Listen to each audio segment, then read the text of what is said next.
এক মাসেই দেখা গিয়েছে ইনকাম 60 লাখ টাকা ফেসবুক থেকে। আপনাকে ফ্যান নাই, আপনি থামেন না তো, গরম লাগে কেন? আর হাজবেন্ডের দিক থেকে কি বলবো, ও অনেক দুষ্ট, কি সুন্দর করে সাজছে মাইয়া, আর আমার মাইয়া যাইয়া দেখো ফকিরনির মতন কইরা থাকে, কেমনে থাকে। আরো আগে কেন এই ফেসবুক ছিল না, তাহলে তো আমি আরো আগে ধামাকা করে দিত। আমি নিজেই অবাক হই নিজের ক্রিয়েশনটা দেখে।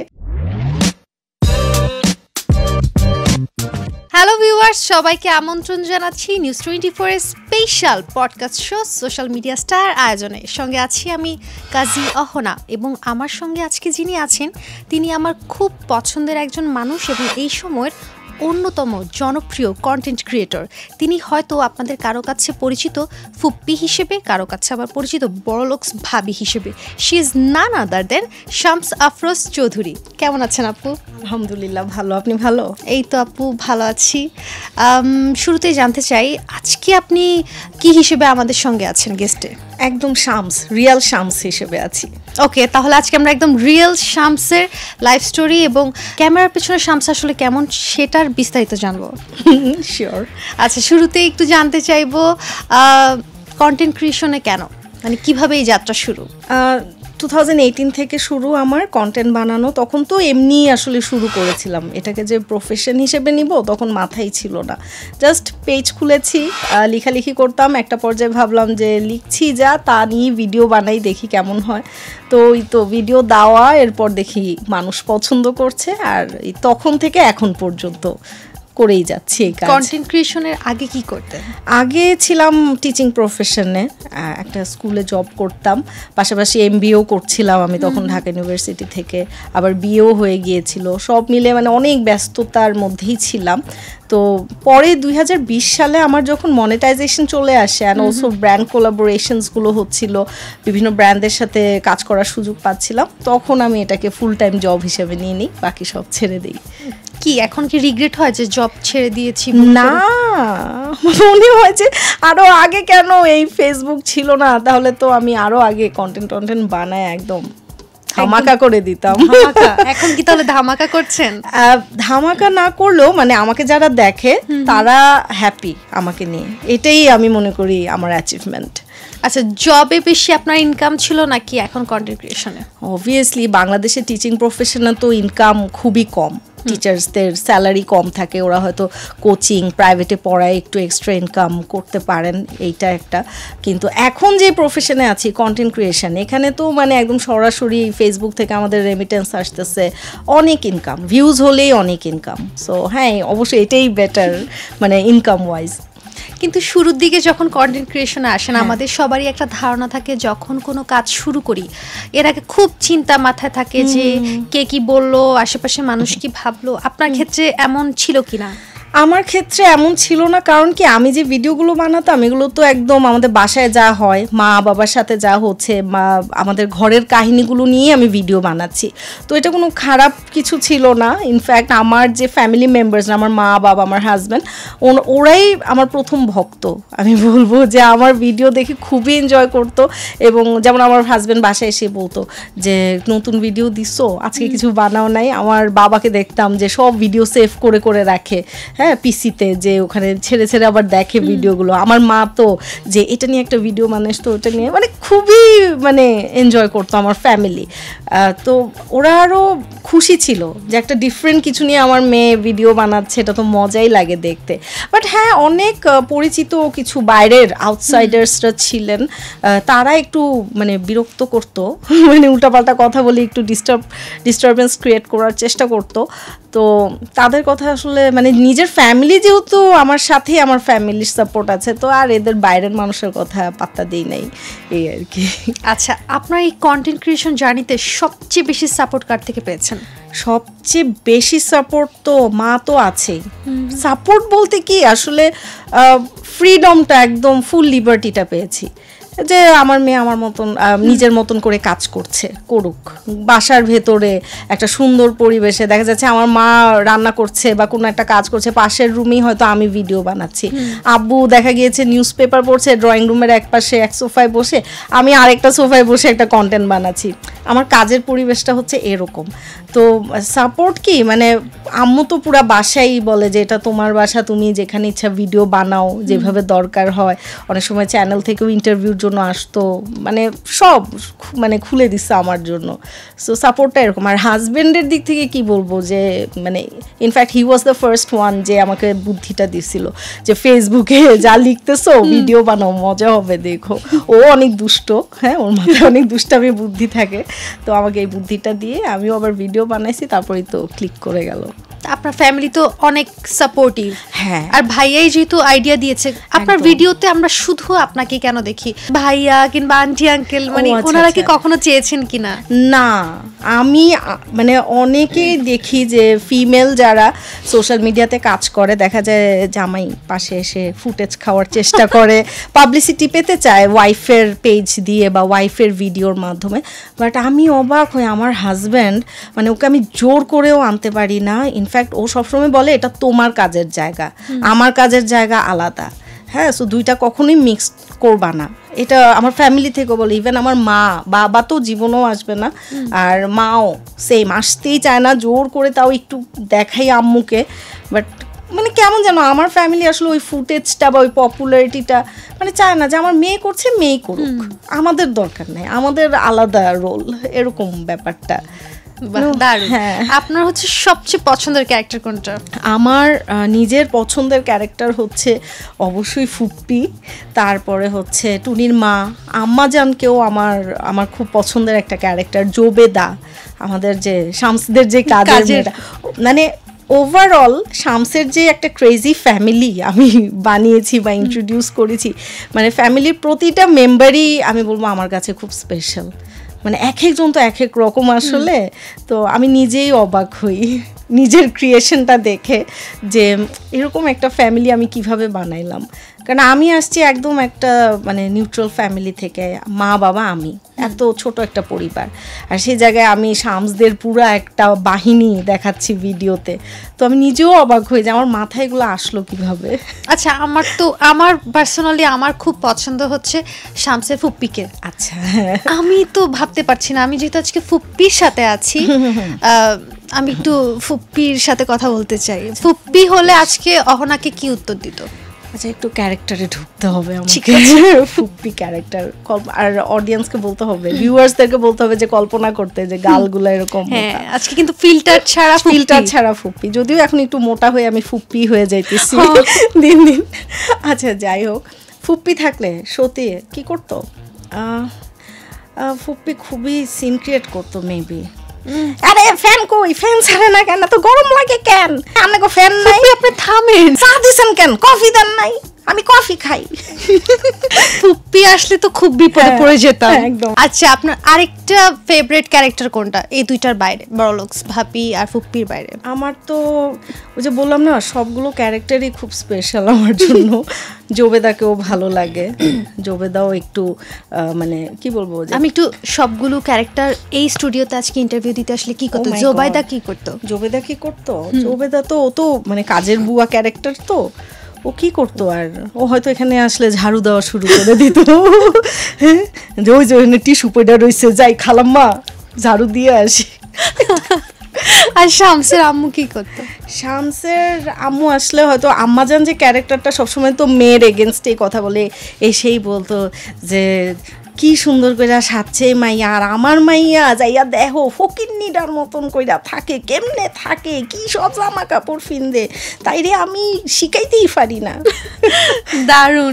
আপনার সব ক্যারেক্টারের মধ্যে যদি বলা হয় টক্সিক, সবচেয়ে টক্সিক ক্যারেক্টার কার? মোটামুটি সবই টক্সিক আমার।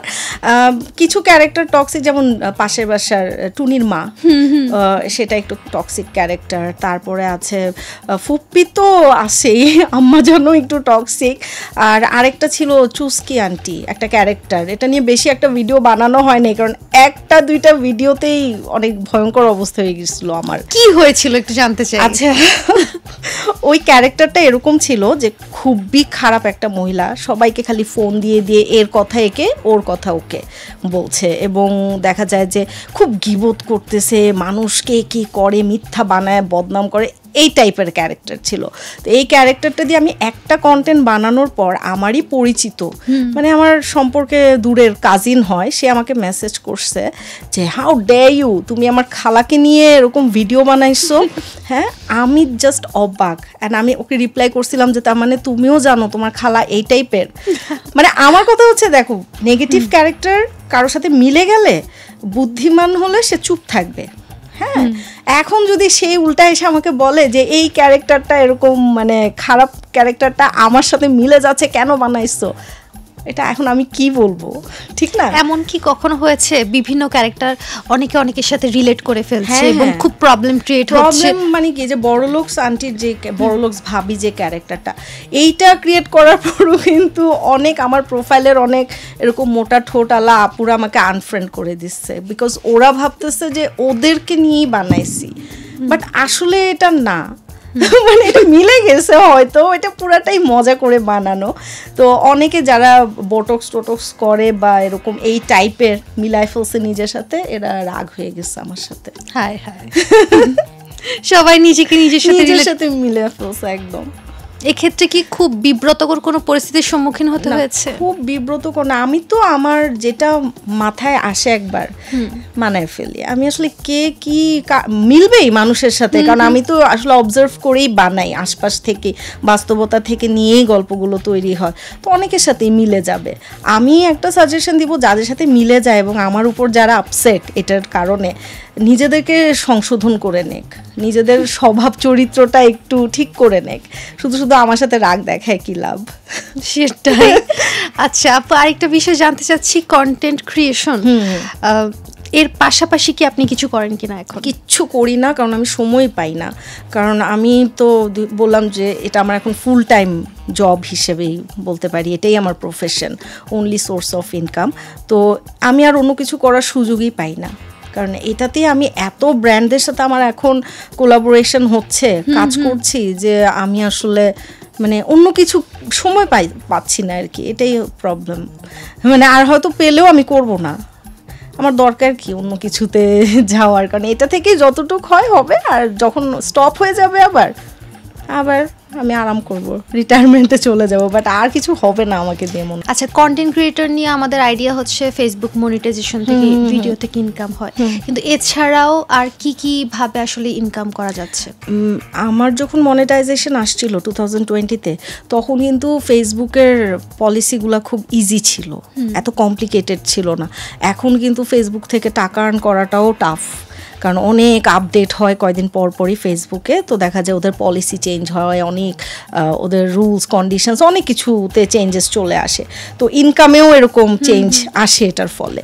তো কন্টেন্ট ক্রিয়েটরদের জন্য আসলে এখন খুবই চ্যালেঞ্জিং ফেসবুক থেকে মনিটাইজেশন পাওয়া, রেগুলার বেসিসে কাজ করার, ফুল টাইম প্রফেশন হিসেবে নেওয়া তো আরও বেশি চ্যালেঞ্জিং আমি বলবো।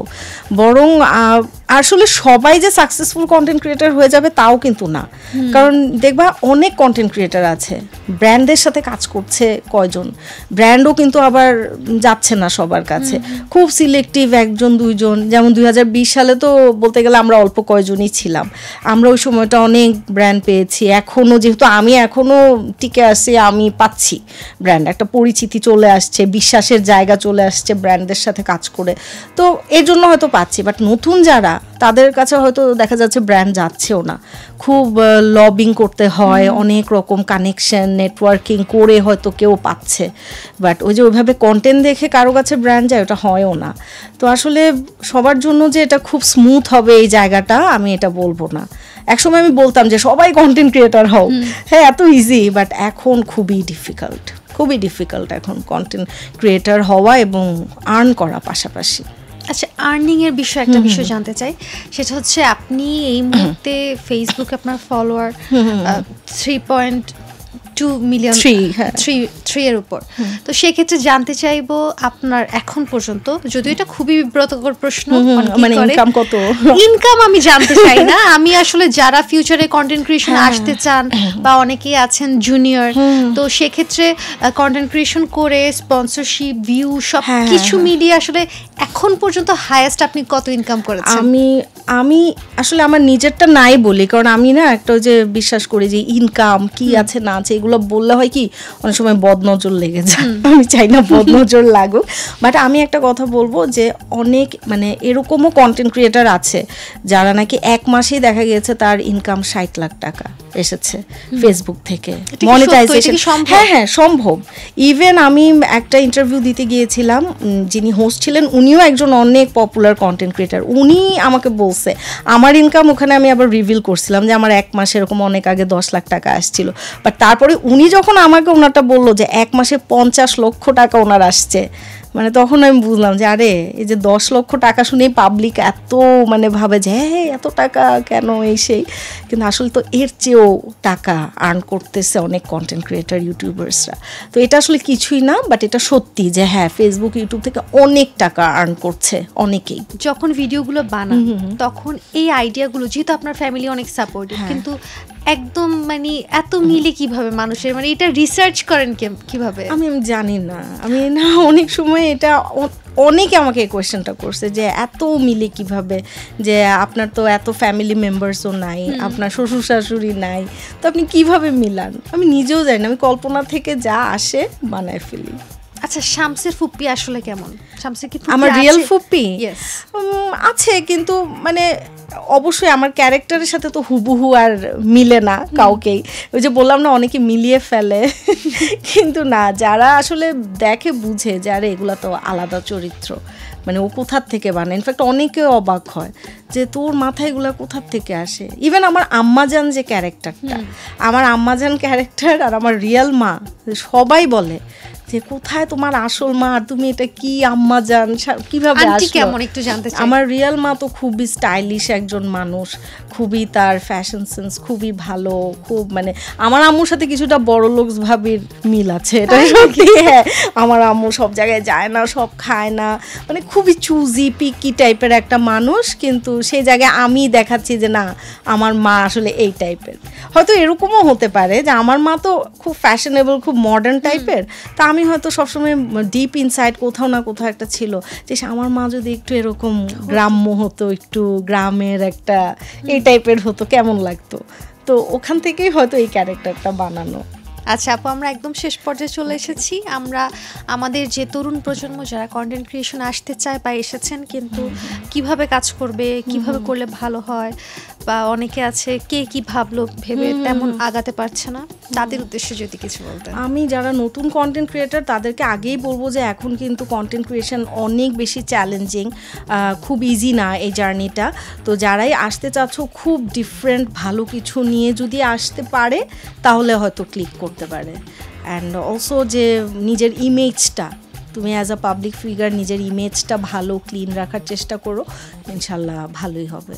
আপু একদম সবশেষ একটা রিকোয়েস্ট, সেটা হচ্ছে বড়লোকস ভাবির টোনে আপনি আমাদের দর্শকদের কাছ থেকে বিদায় নেবেন। আচ্ছা ঠিক আছে। হ্যাঁ, যে কয়টা বাজে?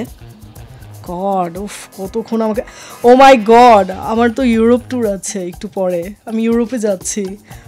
এখানে বসে আছি কেন? আমার এয়ারপোর্টে যেতে হবে। এক্সকিউজ মি, আমি যাচ্ছি। উফ, চমৎকার আপু, শুভকামনা আপনার সামনের দিনগুলোর জন্য। Thank you. দর্শক, আজ এই পর্যন্তই। এতক্ষণ আমাদের সঙ্গে থাকার জন্য ধন্যবাদ। আবারও দেখা হবে নতুন কোনো সোশ্যাল মিডিয়া স্টারকে সঙ্গে নিয়ে। ততক্ষণ পর্যন্ত যে যেখানেই থাকুন ভালো থাকুন, সুস্থ থাকুন এবং নিউজ 24 এর সঙ্গেই থাকুন।